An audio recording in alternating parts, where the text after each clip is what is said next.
I would say, and unless you have a better answer, what we're looking at, if you have a concern for your district, you might, when we see all of these projects, you might like that project for your district.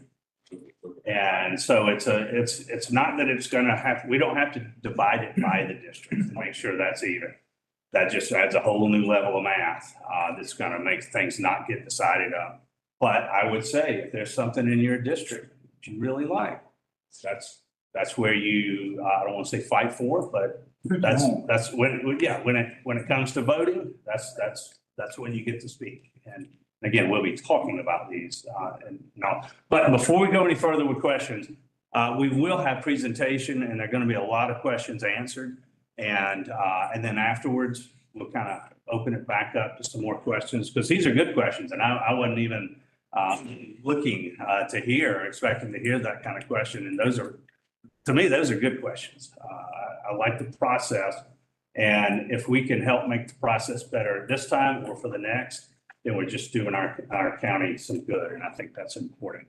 What I would like to do is before we do the slides and the presentation from the county, and a couple of things, and I told Josh this, I'm the chair of the Future Land Use Steering Committee also, and I made it clear to the planning department, our committee is us and not y'all.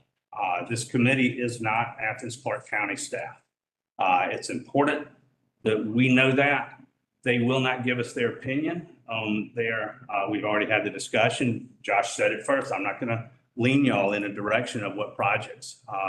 And I said, good, because I'm not going to let you. The projects we vote on ours, the staff will not weigh in what they think. Now, there may be times where they have to give official discussion about how something works. But if it's a project A or project or number 52, they're not going to weigh in on whether that's a good idea or not. That's not their business. So our business is our business. But I do want to take a little bit of time, just a moment, and have us all introduce ourselves. If you'd like to tell us something about you, that's great. We're not going to ask any silly stuff today. We're not going to do any activities today. We're kind of getting down to business. That's how I would like to do it. I don't want anybody nervous. I always think of my own wife, who cannot even stand up and say her name. She just does not like that. I've just told all of Athens that. She's not watching this meeting. Anyway, but she doesn't like that sort of thing, and I don't want to have to put anybody in that position. Start with me just to kick us off. Again, my name is Alex Sams. I'm a realtor here in town, born and raised here, graduated from Clarke Central in '83. 2 daughters, both of them graduated from Clarke Central in Barrow, Clarke Middle, Clarke Central, and family's been here for a long time. Currently, I'm on the Planning Commission, as I mentioned, chair of the Future Land Use and chair of the TSPLOST Oversight Committee. That's the Education SPLOST. I'm overlapping right now. It looks like all I want to do in life is do 3 committees. There's just a couple of overlaps, so I don't normally run around with 4 government committees, but I am interested in our government because I don't think we can get a lot done personally. I'm not walking and running into the President of the United States when I go to Kroger, but I do see our commissioners at Kroger or Publix or any place like that. I feel they know they're going to run into us, therefore we can have a little true input on how our government works, and the things we do in Clarke County matter. What they do here happens real quickly. But so I didn't mean to make such a statement about that. But if we can start with Jeb, and again, just anything you want to tell us, that would be great. My name is Jeb Bradbury. I represent District 10, Mike Hamby's district. I've been in Athens since 1964. Obviously went to school here, was here during consolidation from Bernie Harris and Clarke.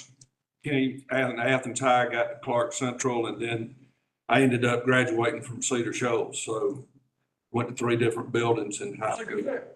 74. You and I went to school together. So anyway, looking forward to this, don't have any preconceived notions about what's gonna happen, so. Okay, my name is William Reading Jr.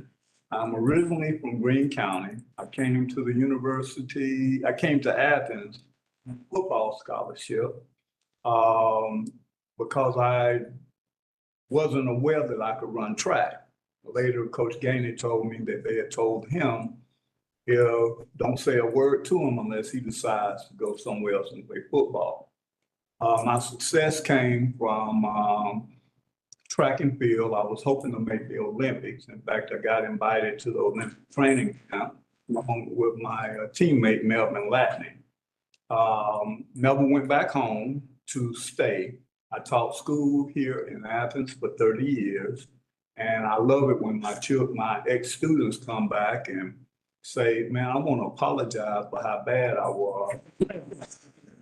Because really, they were jewels, and my dad and mom were both in education. In fact, I'm a fifth generation of educator. My daughter's sixth, but my dad told me they may forget everything you taught them, but they will never forget how you made them feel. And they have saved my spirits a lot during those last years when age was determining it was time for me to go.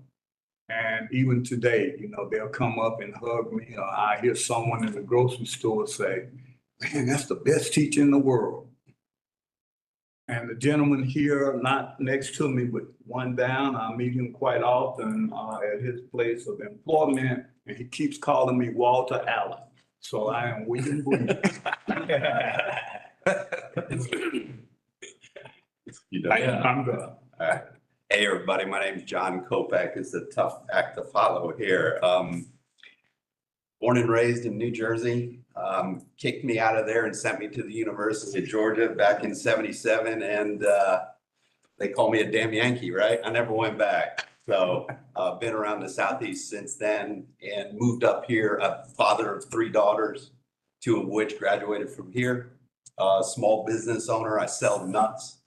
I'm a broker, been doing export nuts, which may be in trouble. The kind you eat? Yeah, the kind, but I sell by the container or trailer or truckload type of thing. Yeah, I've been here for about 4 years, moved back with my wife and I. We live over in Mike Hamby's district as well, and just looking to get involved and see what's going on out here, and looking forward to it. Thank you. Hey, I'm Paul Dorsey. I was born here and I graduated in '73 from Cedar Shoals. I don't know that I represent a district. I have a bicycle and on some people's roads I'll ride, but You were appointed by Mayor Gertz. I Yeah. understand. Yes, so you represent all of the counties. I'm Randy Halstead. I'm also a damn Yankee, originally from Northeast Pennsylvania. My daughter came down to get her law degree at UGA. Said one day I'm not coming back. And every time I visited, this beautiful town, I just loved it more. So retired, moved down here, and loving it ever since. And very involved. I'm also on the Athens in Motion Commission. And so very involved with transport and loving how this town wants to grow, but yet make it easy for us to walk, bike, and get around. Thank you. My name's Kerry Rivers. I live off of Timothy. I'm in District 7, and I am the Director of Downtown Ministries, which is a pretty large 501c3 here in town. We've been around about 21 years, and I have 6 sons. They all played college soccer, and I'm currently on a local bank board here. My name is Don Nepot. I'm from Detroit. I live in High Ridge subdivision, which is in, area, or that's the 5, I guess it is. I've been in the golf business for 40 years. I currently work at the University of Georgia Golf Course part-time, so I'm curious about how this all moves, what happens, so, yeah. Well, with me as chair, it's gonna move in different ways probably. Not deliberately half the time, but I've already said my spiel, except I've coached about 30 soccer teams and former coach at Clarke Central High School. That's my first. I'm doing this, I think, because I am not coaching this season. So the world finds out when you change things, and they grab you. My neighbor used to coach women's soccer at Clarke Central. Oh, really? Olson, Oh, yeah. I just talked to him this morning. and his wife is a swim coach there. Yeah, exactly. So I'll talk to you more about some soccer stuff later. And all. Josh, do you mind just sort of giving us a little background on you? Are you allowed to? I'll go right before. Okay, go right before you go. Perfect. All right. Hey guys, my name is Stephen Wright. I'm a management consultant. Live on the west side with my wife, who's a nurse here in town, and excited to learn. So. Thank you. Hey everybody, my name is Brian Gomez. I am a not Athens native, so grew up over in Gwinnett, but here as a graduate student for my doctor of pharmacy, so to be a practicing pharmacist. Most of my prior policy experience is in healthcare policy work, so I've worked with Buddy Carter, who's a Georgia representative on various healthcare policy, but my research is on the intersection of how like people access healthcare resources when they rely on public transit, when they have to get around their town without a car, so whether that's biking, busing, et cetera. So some overlap with some of Commissioner Meyer's interests, which is who appointed me. Otherwise, outside of pharmacy school, enjoy biking, hiking, and backpacking. So. My name is Isabel Scott. I represent Melissa Link's district. I am a student at UGA, working on finishing my bachelor's of business administration and real estate, and my master's in urban planning. Last year of that, so I'm doing a dual degree program. Really interested in the intersection of real estate and urban planning. I think, it's a shame that our real estate and urban planning worlds are so separate, so divided, and often pitted against each other. I think that we, even in transportation infrastructure projects, can do things to improve the community for everyone in Athens. And I look forward to working with you all on that. I'm also a biker. It's here today. I love it here in Athens. I've been here for about 4 years, and I've liked to be really involved with my community. So thank you. Hi, my name is Nell Warrens, and I was born here in Athens. I went to Clarke Central, graduated in 91, which was a year or two ago. And I'm currently actually going back to school at UGA. I should be finishing my master's in urban planning with a focus on transportation in about 3 months, hopefully. My name is Darren McManus. I'm true a Yankee. I'm from Wilmington, Delaware. I moved to Athens, Georgia when I turned 8 years old. I was a Bulldog fan. So we from Wilmington at the age of 18, left home at 18, moved to Lyons, Georgia, by the Sweet Onions. And then I moved to Washington, Georgia, Jackson County, where I began to work there at Toyota and a couple other plants there. But always knew I was gonna be here. I always knew I was gonna live in Athens. Been in Athens now 15 years, and I've been doing different types of community work all my life. So this is what I do. So me being on TSPLOST for the second time, I enjoyed it. I really enjoyed it. It's rough. You pull your hair out sometimes, and sometimes you get a little stressed, but at the end of the day, you end up doing a great job for the community. I enjoyed time. I did it. What district? District 9, I'm with Oviedo. My name is Carl Blunt. I was asked to be a member of the board by my commissioner, Allison Wright. I'm originally from Waynesboro, Georgia, which is south of Augusta. Like so many people, I came here and went to school and fell in love with the town. So I moved back after leaving for a little bit, opened up my own insurance business in 2006. I've served on various boards and been on various committees around town here in the last however many years. Relevant to this, I was on the last TSPLOST committee. I was the treasurer of that once we got into the phase of the election. Thank you. And thank all of y'all. It's good to kind of get a little background in doing that. Let's move on to, I'm going to sort of pass over to Josh. He's going to give us more of an overview, some of the fundamentals of TSPLOST, and how we'll do that. So again, details will typically come from staff, and overview and minimum forward momentum will kind of be coming from my end. Thank you, Alex. Actually, I think you did such a good job on the introduction and answering the questions. I'm not sure I need to be here. I do have a quick presentation for y'all tonight, and hopefully we can get out of here shortly. We've reserved the room from 5:30 to 8:30 pretty much every Monday from here to July, but for tonight, we don't intend to take it that long. We just share a little bit with you, have some time to talk with one another, get to know one another, and then we'll come back next week for some content. As Alex mentioned, my name is Josh Hawkins. I'm the Capital Project Director for Athens-Clarke County Unified Government. I've been working here for 8 months. I'm the new guy. Learning, understanding.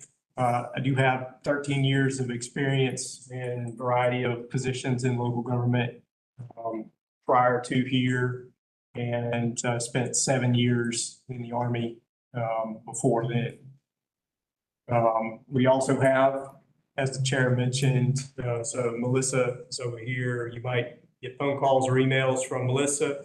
We also have Liz Mann, who also assists on staff, and then Ashley brought our food for us tonight, and she tracks effectively the money, the financial transactions in the capital projects department.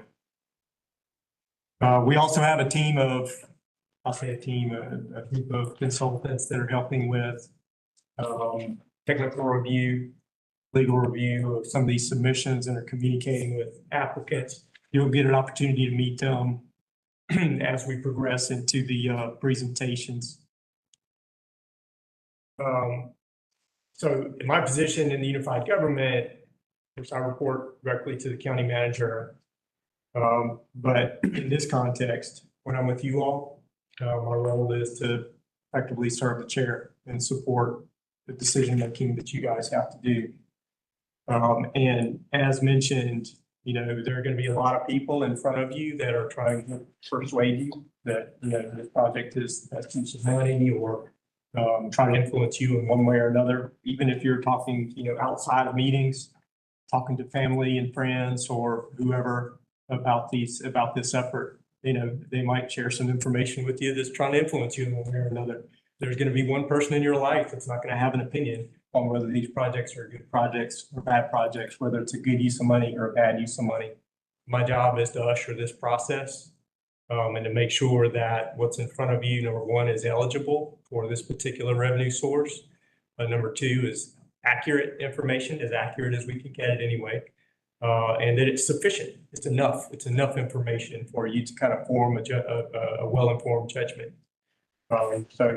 But I won't even know what my opinion is on the projects. It's just not something that's in my role. So just to emphasize the point that you made in there. I'm encouraged and excited by what I've seen already.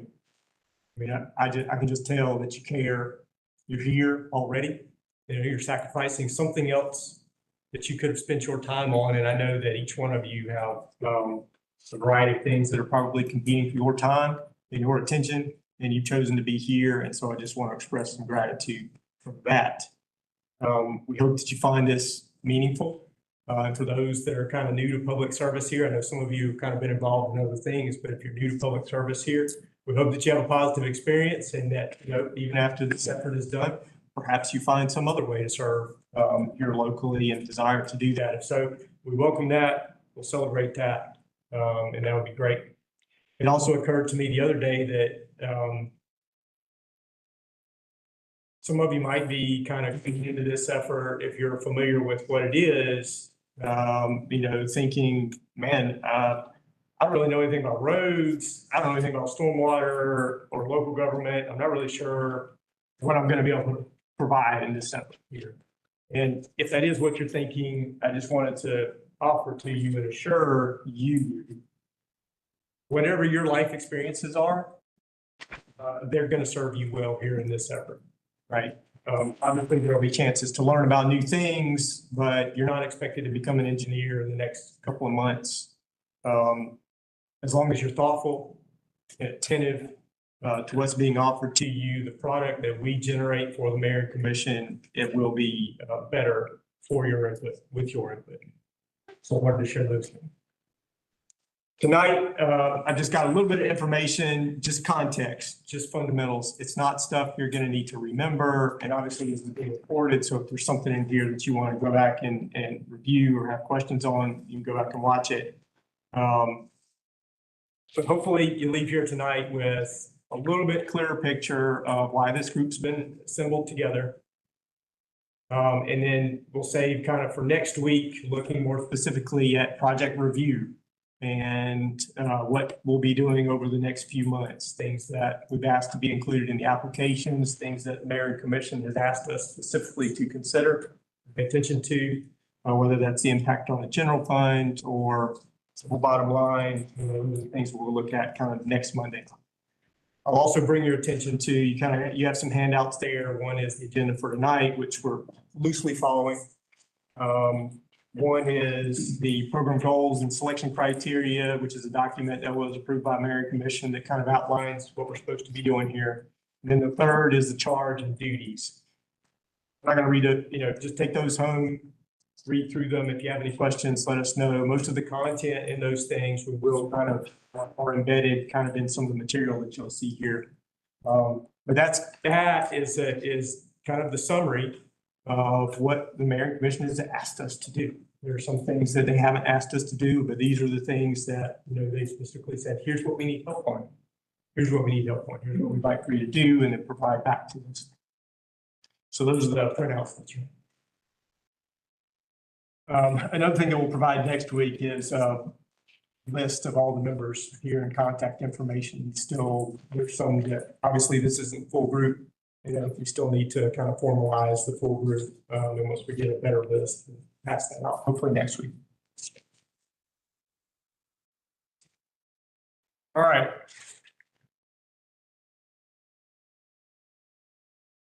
TSPLOST. I'm gonna start speaking from that screen up there now. Some of this material y'all might already know. Transportation Special Purpose Local Option Sales Tax. It's a mouthful. But it is a source of money that local governments in Georgia use to provide service. If you go to Pennsylvania or New Jersey, this is not a thing. You won't know what you're talking about if you talk about TSPLOST. This is a Georgia thing. And so I thought it might be good to talk first about where this money comes from. And the way that I like to kind of describe it is just for a moment, imagine that you're not here, that you're at your favorite Athens-based restaurant. You get your receipt, you're going to see a couple things on that receipt. Number one, you're going to see how much you paid for that meal. And then at the bottom, there are probably two other things listed. One is a required 8% sales tax, and then there's the tip, whatever tip you put on there. That 8% sales tax that you see on your receipt, this is the breakdown of where it goes after that. So 4% of it goes straight to the state of Georgia. 1% goes, it is considered local option sales tax, and it comes to Athens-Clarke County Unified Government, but it goes into the general fund and is used to roll back property tax. 1% is special purpose local option sales tax. That is not what we're looking at here. And then another percent is the transportation special purpose local option sales tax. That's us. That's what we're looking at right now. And the last of those 8% is the education SPLOST. And of course, you'll hear about these other forms of sales taxes. And in fact, that education SPLOST might even be on the same ballot that this one is on. I don't know. But they are different. They've got different purposes, but they're all part of that 8% that you pay retail. And so that would apply not just to restaurants, obviously, but any point of retail sales, to include online marketplaces. If you order something and have it delivered to your house is in Athens-Clarke County, that money will be collected by the Georgia Department of Revenue and remitted to Athens-Clarke County. And they're getting better about that system and how to capture online sales and home deliveries.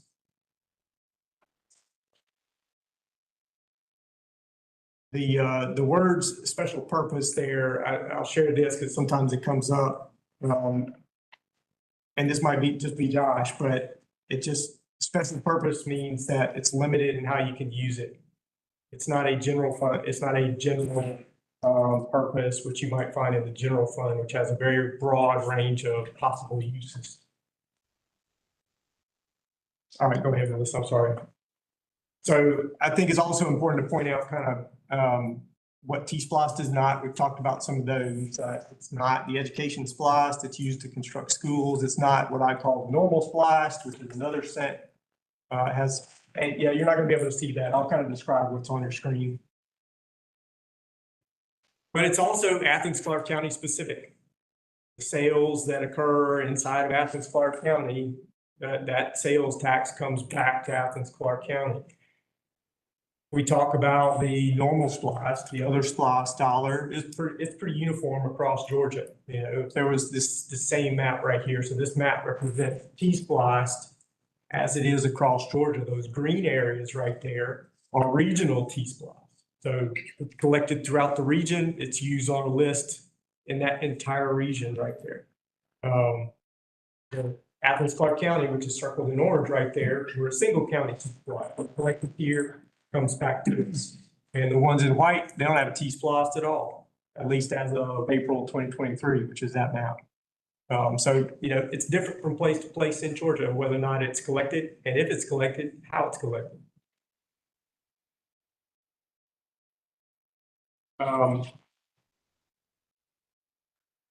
Yeah, again, you're not gonna be able to see those numbers, but just focus your attention on the graph at the bottom. So what you see in that graph right there, which starts over on the left-hand side is 2015.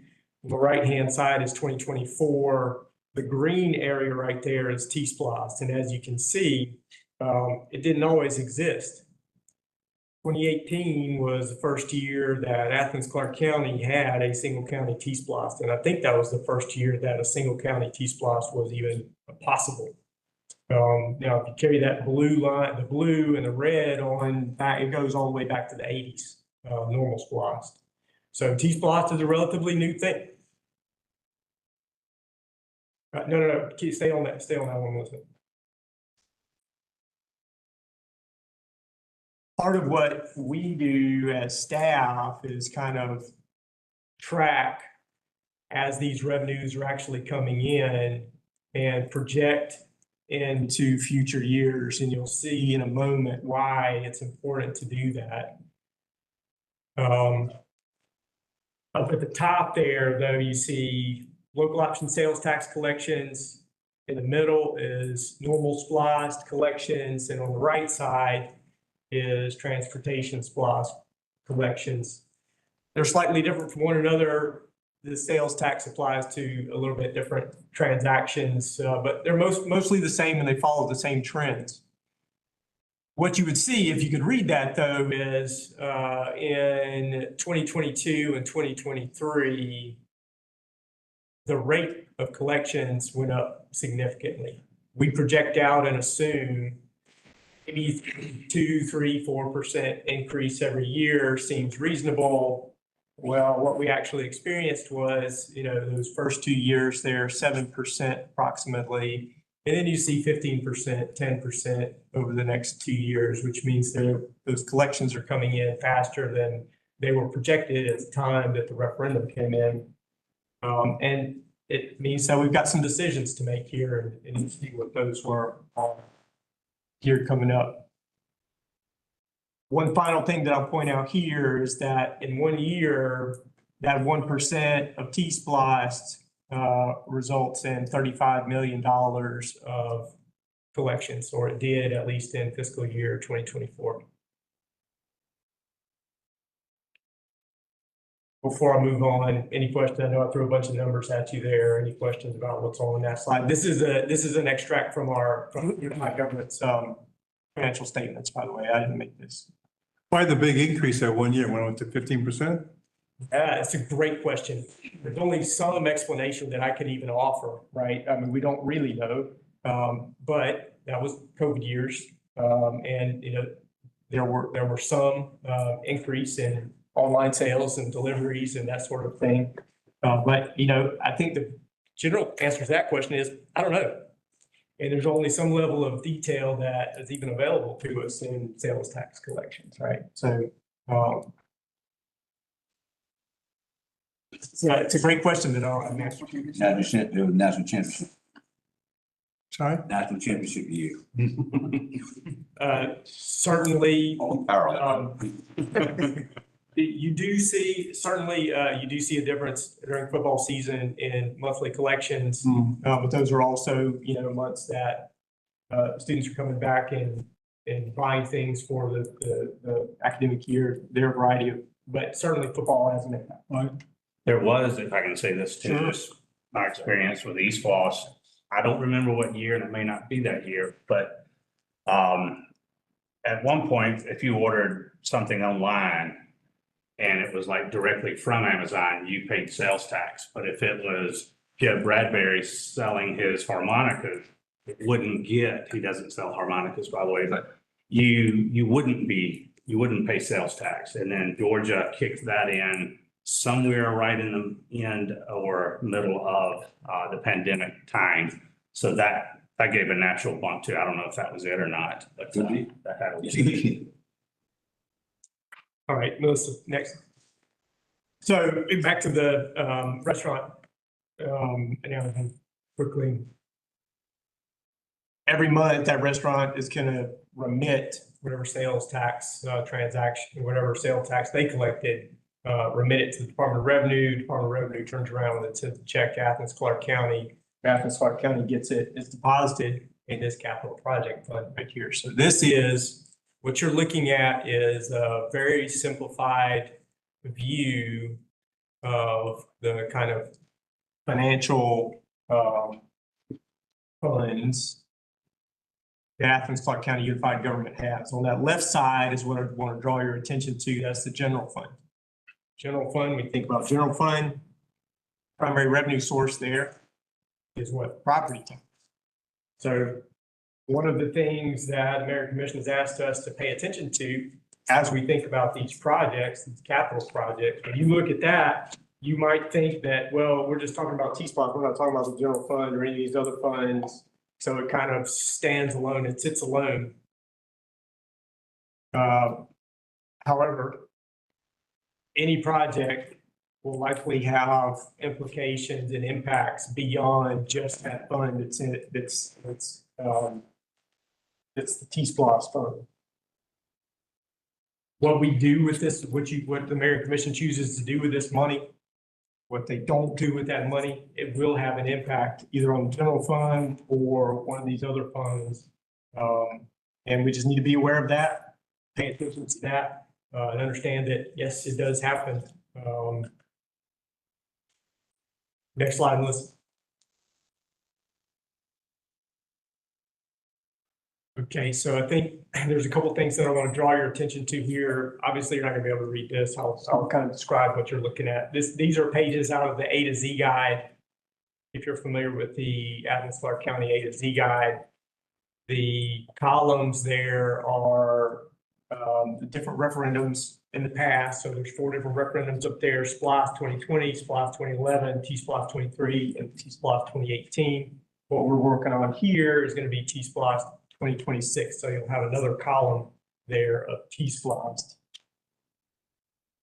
One of the things that I'll use this slide to point out is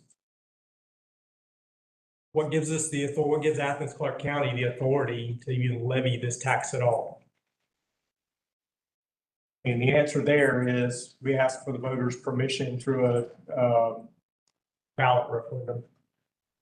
There are many other revenue sources that we specifically go to the voters and ask for them to say yes or no on the ballot, but this is one of them. And it happens routinely.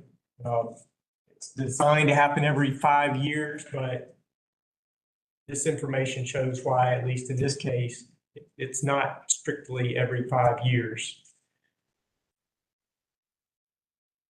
So that TSPLOST 2018 referendum, that was approved by the voters in November of 2017. That was the very first one, the very first TSPLOST here.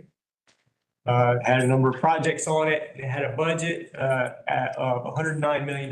So at the time, they projected that we think over the next 5 years, we're going to earn $109 million.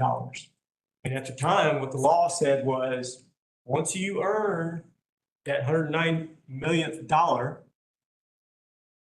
this referendum expires. You don't have the authority to levy any more revenue of TSPLOST.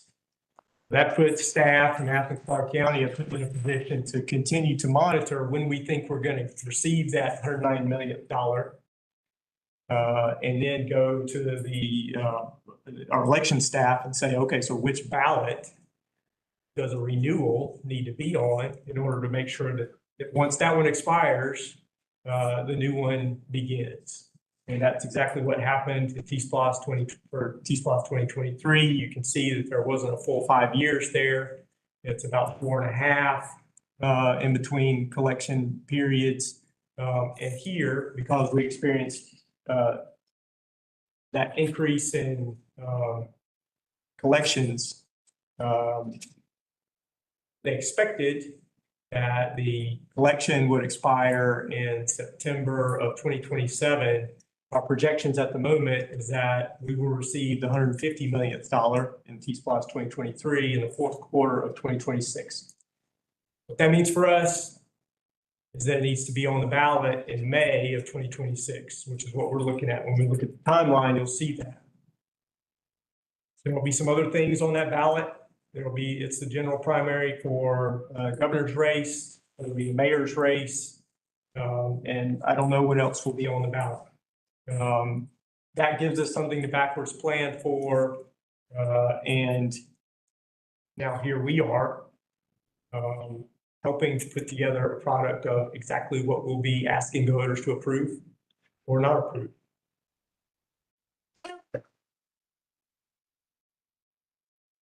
I do want to pause on that one just to make sure that everything I said kind of landed. It's mainly a calendar exercise.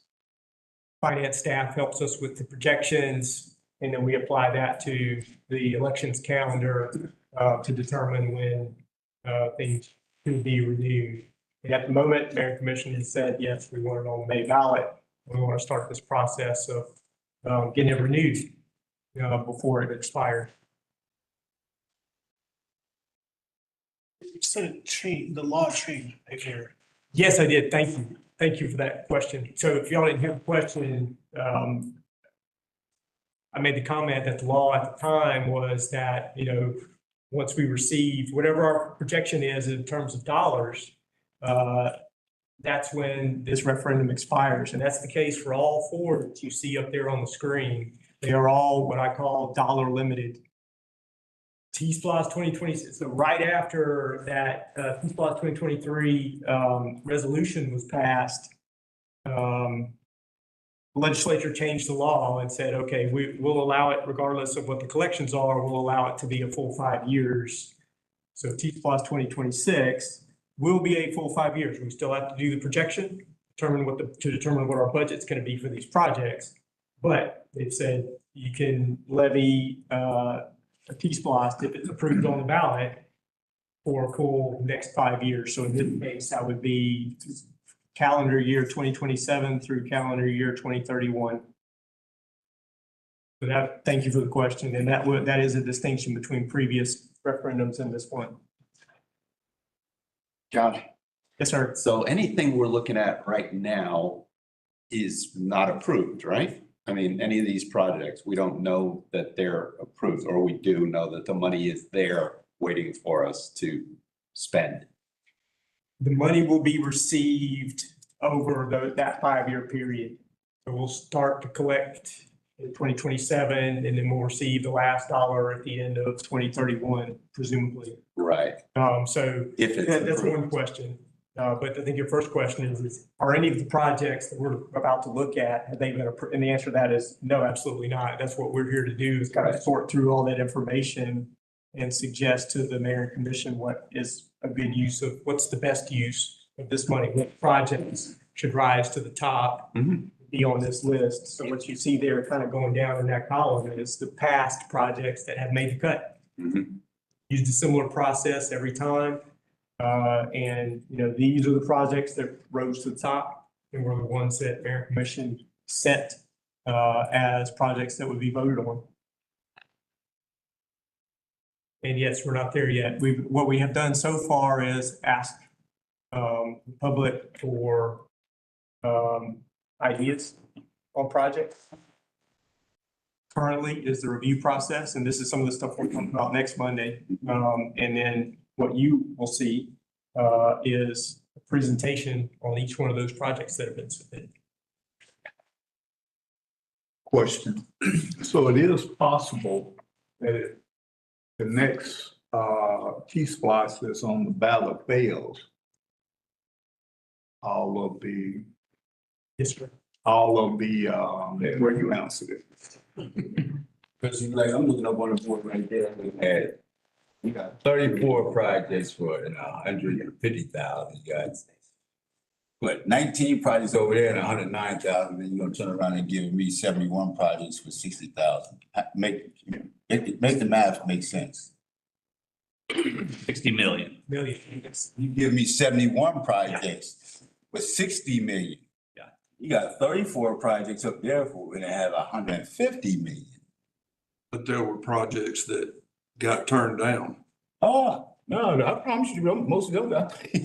No, those are the ones that did get picked. Right. There was way more than 34 on that initial list. Okay, even at that point, at least you had 50 million to work with. I don't know what the mayor commission doing, but I think No, that's is that, can they do that? They don't have to have a TSPLOST committee. Oh, so they just, They don't have to have us involved. They can do it all themselves. So my question is, what is the use of having a committee if you're gonna do what you wanna do with the money anyway? Call your commissioner. I'm calling the commissioner, the mayor, and all them commissioners. Dang, when I get out of here. Do like we did last time. No, y'all ain't taking no money. But to your question, and I think it's a good one, I think it's something to keep in mind, is that, yes, the project list is one that would, in order to be successful, needs to appeal to the general public as well. We're not just asking for mayor and commission to vote on something here. This ultimately will be it'll be on a ballot. Yes, sir. I hear what you're saying, and what's your name? Darryl. I hear what you're saying, but I think it would be, if we could get a list, number one, of the 71 projects, and also the mayor and commission's list and the amounts of what they're asking for before I don't have an opinion on it until I see that list. So I think the sooner we could get that list would be good for the committee. So the pre-designated list is one that is available to you and would be a part of what you'd receive next week, but we can send that out early. Okay. In terms of the 71 submissions, I would recommend to you would be best to allow some of the technical review to happen first, because some of those might end up coming to you, and they might not for whatever reason. Okay. And so, but yes, all those will come to you and you'll be able to sort through them. But So some of them are gonna get, some of the 71 are gonna get weeded out by, they don't qualify for this particular. it's possible, Yeah. and really only if it's not eligible within, it's possible that someone submitted a project that just isn't eligible. Typically, what would happen is we would contact the applicant, and if they want to kind of amend their application to be something that is eligible, then you might end up seeing 71. We just don't know yet. We're not that far into the review process. Well, 71 that have been submitted, but it's possible that we may not see but 50. It probably won't be that one. But we may see less. Awesome. Josh, when was the submittal deadline? Okay, so we opened the submission window, I think in September. Mayor Commission asked to extend it. There was an initial deadline. I don't remember when that was, and I think the deadline was January 10th. Where you've had to, or somebody's had to, going to have to review these projects. Every one of them. Got it. I think it was extended a month, wasn't it? 2 months. It was November 10th was the original date. Trying to say something. Like it's March. Or approximately how many plans will we review? I think it's going to be about 5, maybe 6. 5 or 6 what? I'm sorry. How many would be? Application projects. As is planned at the moment, once we start presentations, you'll see 5 or 6 presentations every week. But again, that's something that we'll go over here. So that'll give us time to actually read, That's the idea. because if you gave me 71. I know. I'm gonna be like, yeah, no. I'm with you. All right, and Melissa, next. So as we mentioned, ultimately, this is a question that's on the ballot. On the right side, that's just a sample, that's an old one, but if you can read what was in the bottom right corner right there, that's the question, that's an actual question from an actual ballot years ago, asking about countywide TSPLOST. And over here on the larger letters, that's kind of what that says. And that's what the question will be. So we're going to put a lot of work into this. There's a lot of information. You know, Mayor and Commissioner will do their thing to finalize the project list, and the budgets and scopes. And then ultimately, this is what's on the ballot. That's a simple question right there.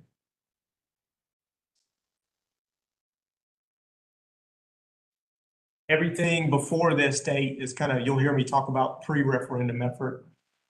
That's what I'm talking about, is everything between now or earlier this year and that date right there. And this committee is part of that. We're a pre-referendum effort.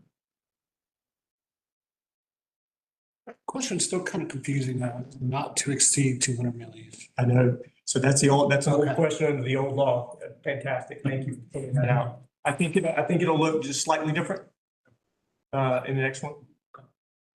But still the same sort of context. I mean, it'll be a relatively simple question.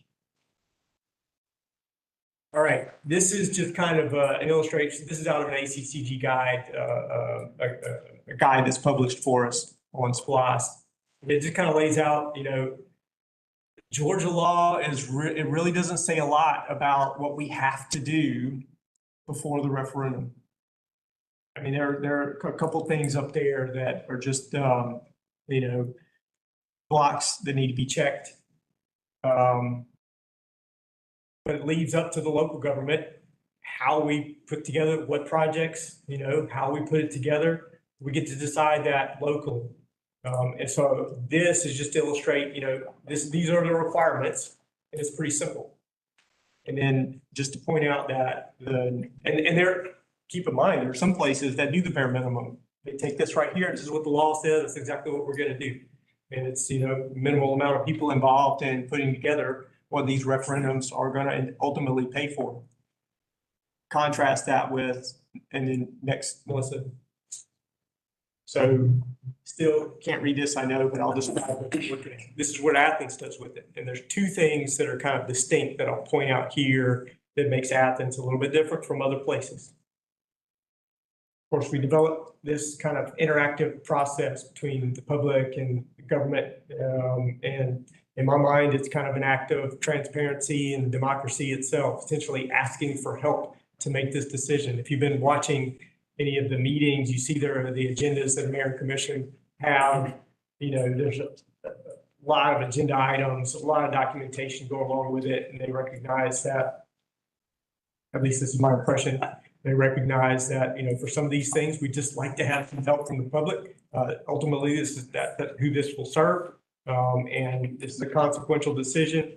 We'd like to do more than the bare minimum. So there are two things that they do. One is open up to the public the opportunity to submit ideas.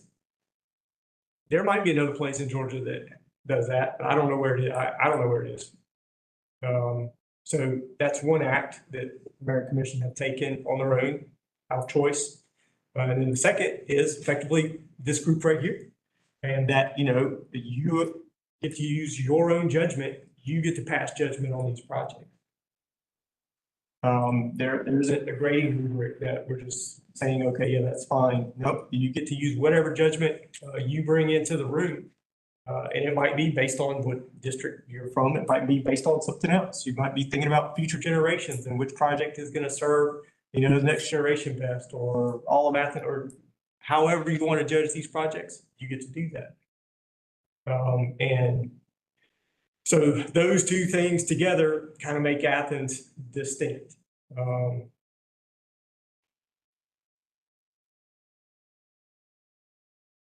I just say something right there? Sure. Okay.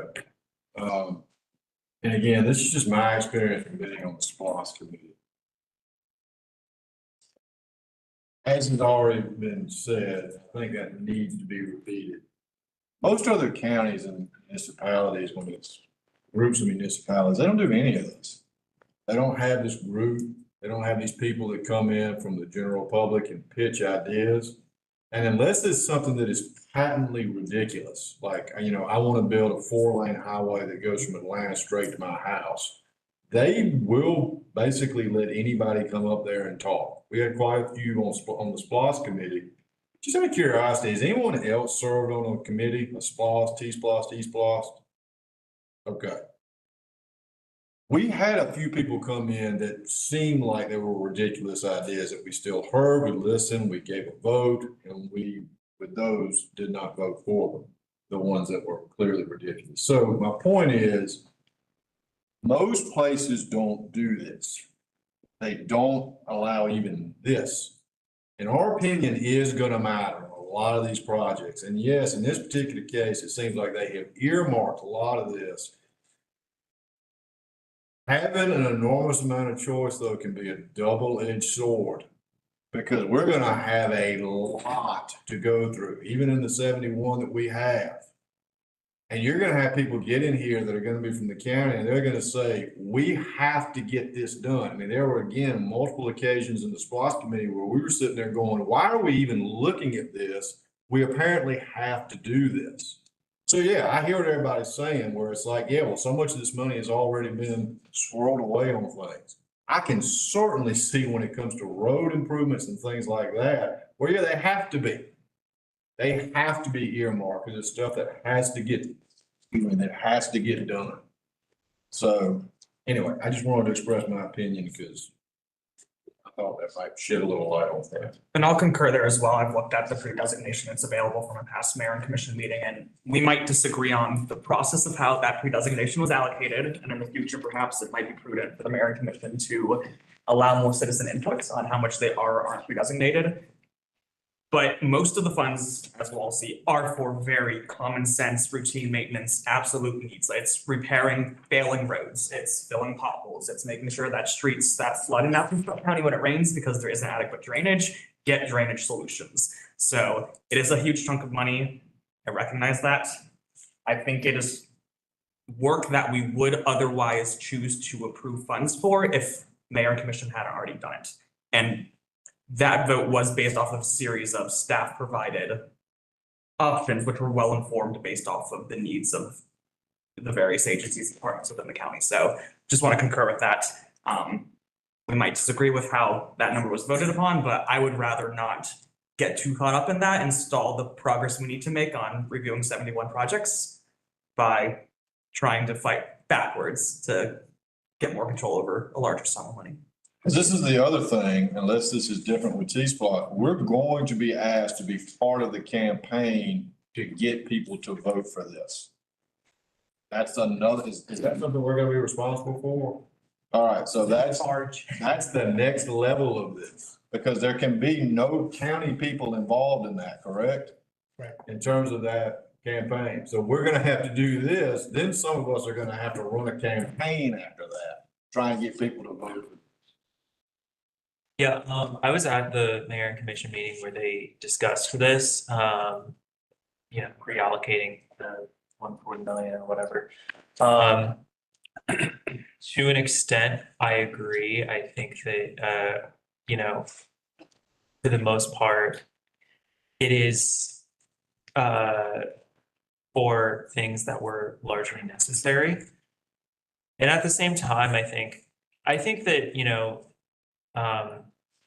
several commissioners, or one commissioner that I know of, expressed concerns and reservations with just fully, taking it out of the hands of the citizen committee, and expressed that, that might be of significant concern for the future, because the mayor and commission might continue to pull more and more towards projects that may be less and less patently necessary, and start to do things that are not in the county's best interest.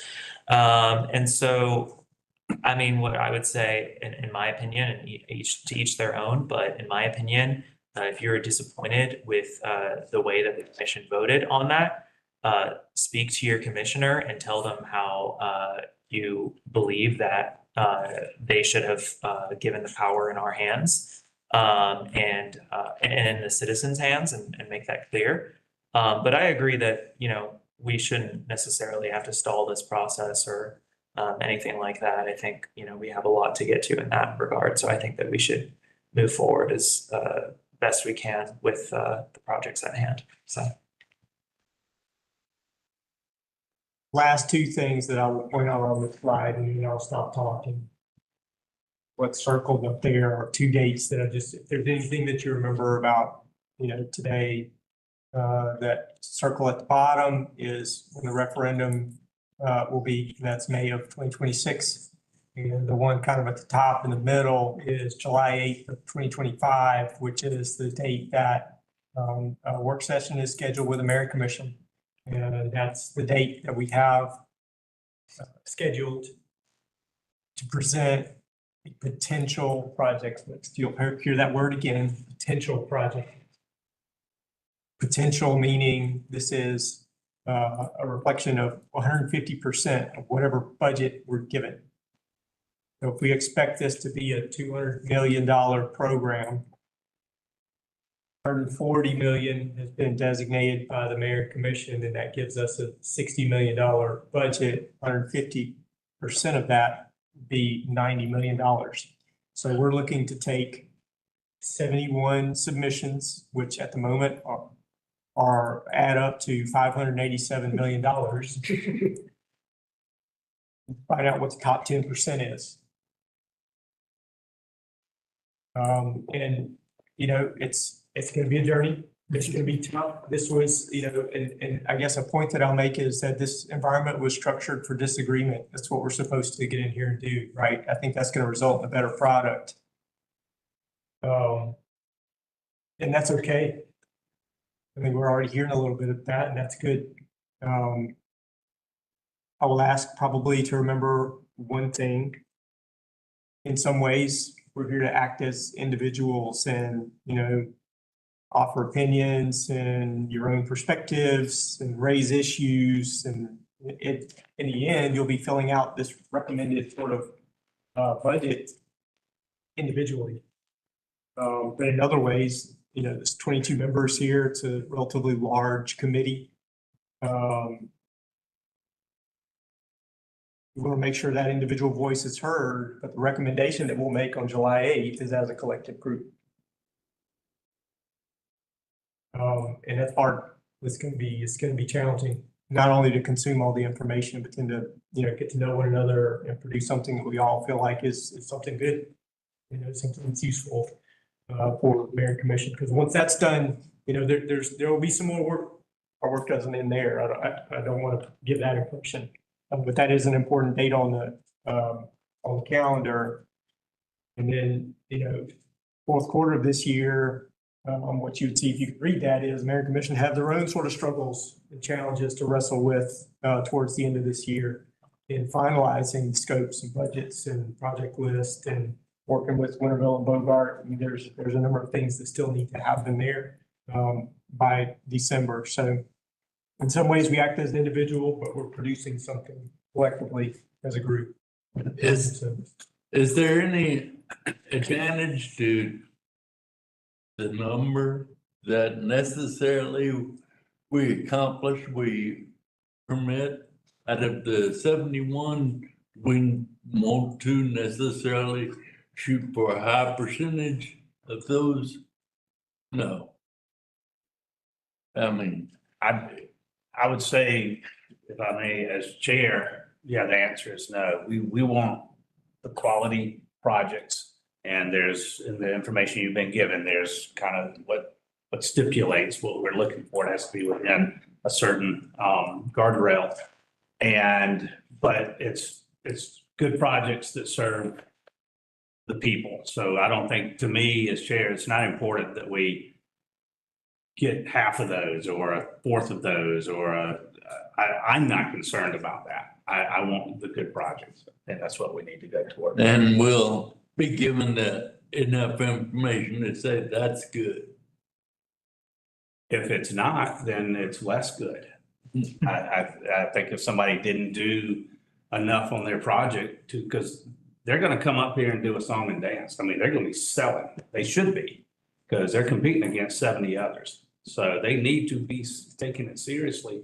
If they fail on their delivery, and we don't receive the information properly in a way that we can understand it, then I think that's a fault in. I could add, there would be a number of ways for you to, if you feel like you're not getting enough information, there's something that you would like to know that you don't know. There are a number of ways in which we can gather that or try to gather that. There will be an active question and answer in the presentation. There'll be an opportunity after that. If you want to ask questions, we will make sure and get whatever information is available. We'll make sure to get it to you. And these are projects that won't be implemented till 26. Well, okay, so on the timeline, the revenue will be received in between 2027 and 2031. So even So further out. obviously, yeah, this is long term. Yeah, these are all long term capital projects. If I can, let me finish up with these slides and I'll turn it back over to the treasurer. Okay. Sure. Next one, Melissa. I don't even know what the next one is. I think the next one is a description of what's eligible and what's not. It's there. You don't need to know that. I'm not gonna put anything in front of you that's not eligible, but there are limitations on what we can spend this on. I just wanted you to know that that's there. If you ever want to go back and read it, it's on the recording. And then the next one, Melissa. Okay, this is kind of our schedule. This draft, obviously it says right there, this is kind of what the next few months look like for us at the moment. And I think this is where, to your question though, about how many presentations we get effectively per day, we are trying to make it manageable. We'll need to be, in order for the meetings to be effective, some clock discipline and, staying on time is something that we'll need to pay attention to. Will help with that. But this is kind of how it's laid out for us. And I think I'll turn it back over. Yeah. I'll turn it back over to the chair at this point. Thank you, Josh. I'm gonna flip the lights on while I talk. And so, yeah, if you look at the Mondays that we have, they're just a couple. See, I think we've got President's Day in a couple of weeks, and then we've got Memorial Day. So, and then other than that, we're gonna try to work every single Monday.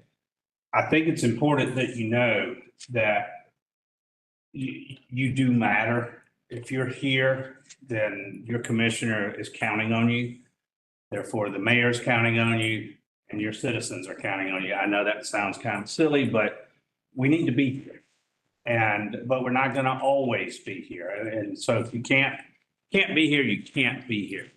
I would appreciate if you would let me know though, so I can know ahead of time. We're gonna basically try to keep it at no more than 3 absences. That should, over the next months, be adequate. If you are edging into 3 and 4, let's talk, let's find out. Obviously, if there is a medical emergency or something like that. The main thing I need to know as chair is, are you interested or not? Because I'm going to tell you, people drop off committees all the time. A 22-person committee often ends up, not this kind of committee, but once the work starts going, you find out who's real interested in helping. And all of a sudden it gets down. I've been on committees that started at 20 and it ended up being 3 of us writing the ordinances and things like that because nobody else came. If you feel you're not being heard, come to me. Let me know. No one listens to me. The chair doesn't listen to me. I'm not a proud man and I try to be humble. If there's something I'm not doing and I'm ignoring you, just tell me. I'll fix it. I'll get better at it. So let's keep that in mind, that I'm very open to hear criticism about me. And if I can do things better for you to want to be here. Once we start seeing the presentations, I mean, it's just going to be, it's a machine. It's just, we're going to get them in and out of here. We're going to listen to them and we're going to ask questions and do that. So don't worry about that. Speaking of absences, I am a human being and I have a very high attendance rate of everything I'm interested in, but I may miss. So we're going to need a vice chair and we'll probably next meeting even elect the vice chair. So if you're interested in doing that, think about it, let us know. I don't know exactly the process of how that goes, but if you're not interested, then that's okay. I don't blame you. But if you are interested, let me know. You can email me or give me a call. Basically what that is just, it's going to be filling in when I'm not here. There may be some times, I know we don't want to get in groups and talk about projects. I think I've learned that from watching some of the, Josh did me the favor and sent me a bunch of, I got to watch some of the meetings from the last TSPLOST. And so that was some of the things we picked up on and we talked about. We don't want to get in groups and talk about it and try to, hey, Jeb, you mind if, I think we need to vote for this and we need to convince that. We don't want that going on here. But there may be times where with the vice chair, I need to say, hey, you mind letting me know what you caught in that or what happened here, what happened there, mostly for the order of the meeting. That's going to be what it is. It's not going to be to discuss, do you like that project or another? Or, hey, why don't we lead as chair and vice chair into this kind of thing? It's just going to be mostly procedure stuff. And then if I'm not here, you're filling in for me for that. Is there homework? Is there homework? Well, there's keeping up kind of homework. So I would imagine after we've heard a lot of, everybody has their own way of doing things. But if I'm going to hear 6 presentations, I probably my way is to make sure I review it again pretty quickly, check my notes, because that's going to be put away and then I'm going to get 6 the next Monday and 6 the next So Monday. we'll vote at the end of the session at night. The official vote of which ones we will do will be toward the end of all of this, and we may do, and I want to be careful because we talked about maybe that we may do some votes along the way to get used to the process of how we're going to do the votes, because I don't believe we're going to be just raising our hands. It's going to be more electronic so that we can do that among some more discussion. Yes. Are we going to have a rubric to score these projects against? I mean, I know it says in here that there are certain criteria of things that we're looking for in terms of community safety, et cetera. Is there any kind of scoring sheet where we can pull and say, I think this project is strong on this measure? I mean, I just know 71 is a lot to hold as a whole, and I think the only way to really be fair is, because otherwise what happens is you just pick the ones you hear either at the beginning or the end, depending on where your focus was. And so I'm kind of score sheet to mark what needs are being met by the different projects would really be helpful. Mhm. Did you want to So hit that? historically, no, there's no scoring matrix. The group has just asked to use your judgment in the best way that you feel like is fit. Now, if this group collectively decide that we don't do, you know, we need that, then we try to develop one. But no, there is not one. That's just your subjective sort of opinions. I think it'd be great. I think that'd be very useful for us as we move forward. Way to go to give them more work. We'll look into that. That's, I wouldn't say no to that, but we want to make sure it's a good, clean process that is understandable. It's tax dollars. It's highly, we've got a lot of accountability to be done, yes. Now, I'm thinking, if we're gonna wait to vote closer to the end, the people who went first may not stand a chance. So is it possible we could kind of at least thumbs up or thumbs down a particular project? And then I guess a person who feels very strong about one, when it's time to vote, we could discuss it. What we saw. And then also, if I happen to miss a day, how can I vote on the one I didn't see? Well, answer to the last one, we're recording everything. So if you do miss, we would expect you to go back and go. You're going to want to. I mean, frankly, you're involved in this and you're going along with it. That's something you're going to want to do. Are these live also? Okay, so you can actually act like if you're just too sick to come in, you don't want to be coughing the whole meeting. Certainly an excused absence, you can watch that way. I don't recommend falling back on that as a thing to not have to come in. But at those times where you absolutely can't meet it, either watch live or go back to it if you're in a meeting at the time and can't do that. You're gonna want to do the vast majority of them. Oh, I'm here for the one. I mean, no, I'm sorry. What I mean is when the projects come in to present, I mean, this was just my personal experience. The vast majority of them, you're gonna go, oh yeah, that deserves money. Okay. But you're not gonna have enough. Right. So it's gonna be more a matter of, okay, other things will come into play, you know, because you do kind of want to make sure you geographically disperse projects out, because you don't want the east side or wherever to get left out. So, and it gets tough. I understand. It gets tough down there towards the end. Now, I would like to recommend this. When we vote, and we have 22 members at the end, it's very likely we could have a 10-2 vote. So could we pass that on to the commission? Because I know present as a collective group, but there may be commissioners that want a specific project and they would like to hear, look, 10 people on that 22 committee wanted it. Mm-hmm. I don't. We'll get you familiar with the voting process. So when you think about a vote here, when I use the word vote here, it's not the sort of traditional of yes, no sort of vote. You know, there's a tool that we use, and each one of you will kind of put together what you think is the best use of that $9 million, and we'll aggregate it all together, and then there's one product. So that's what's considered effectively your vote. It's not, it won't end up being like a 10, you know, it won't be that sort of We're gonna traditional. end up each individually ranking the order that we think the project should be done. Sound like a Heisman vote. Both, I don't want to have to do that. You vote for first place, for second place, and a third place. Somewhat, I'm gonna go in, you guys going down.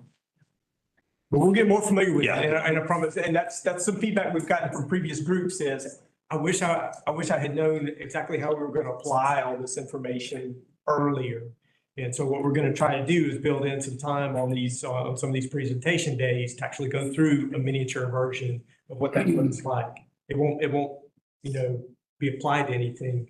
It's just for you to see the tool, use it, maybe, even process up, because you're right. If I present in March, it's going to be we just haven't figured out a better way to get 71 projects to you other than spread them out over time.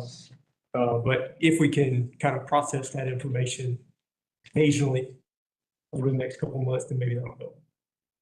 That's right. No, thank you.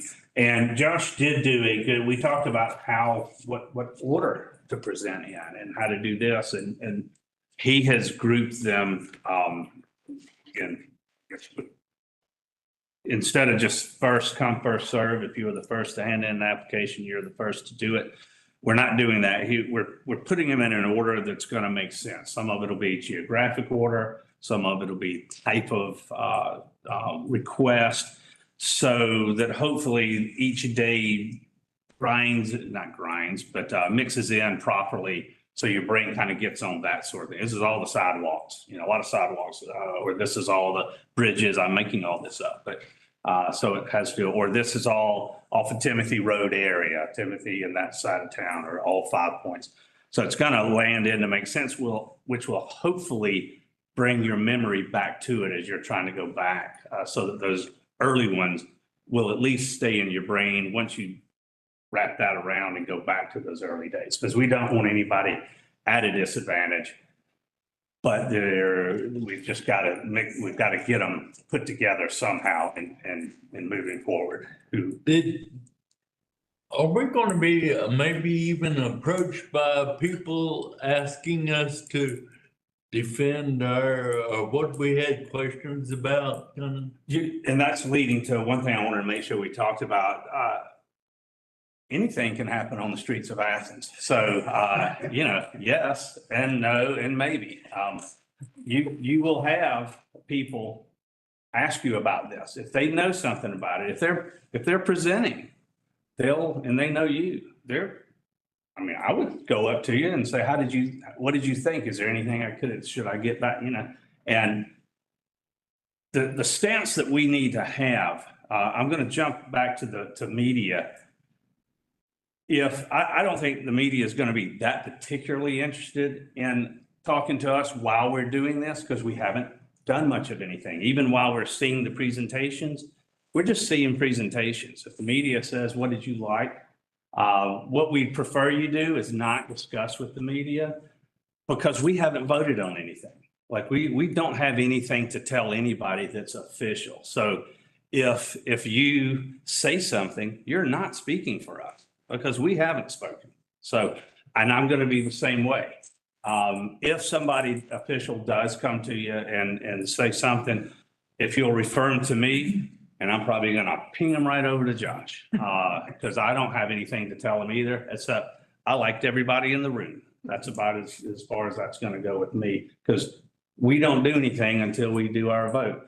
Now, once we voted and presented and the mayor and commission gets it, they can come to us all they want. We can't do anything about it at that point. What they're going to do is go to the mayor and commission, the elected officials. So that puts, they all run to them. I'm on the planning commission. We make recommendations to the mayor and commission. What we vote isn't the final say.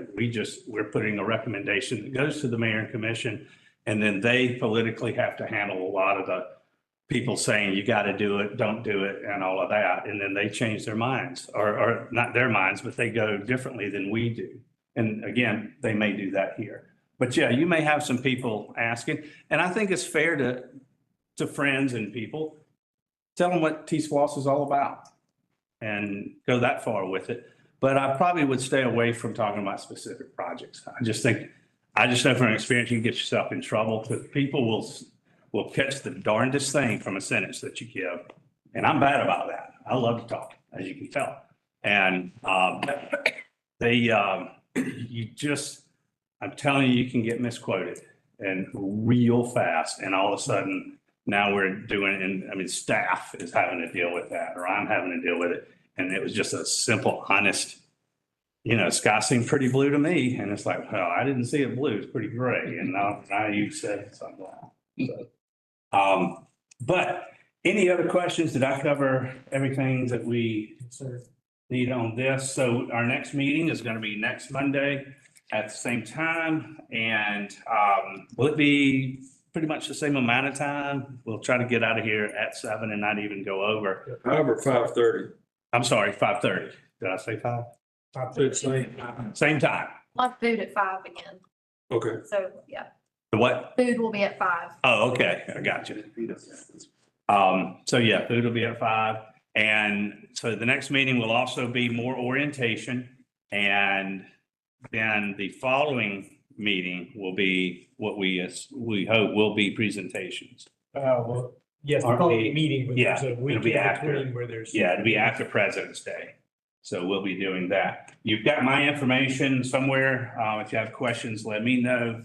And I appreciate everybody being here. Does that wrap up any questions you And the have? slides, available online, we could print out. I'm gonna make sure you get them. They all, yeah. Okay. Yes, they will be, but I'm gonna make sure you get them in your email. Oh, okay, thank you.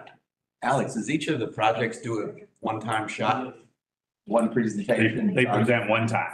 Yeah. And again, they'll get 10 minutes of presentation, 5 minutes of question and answer from us.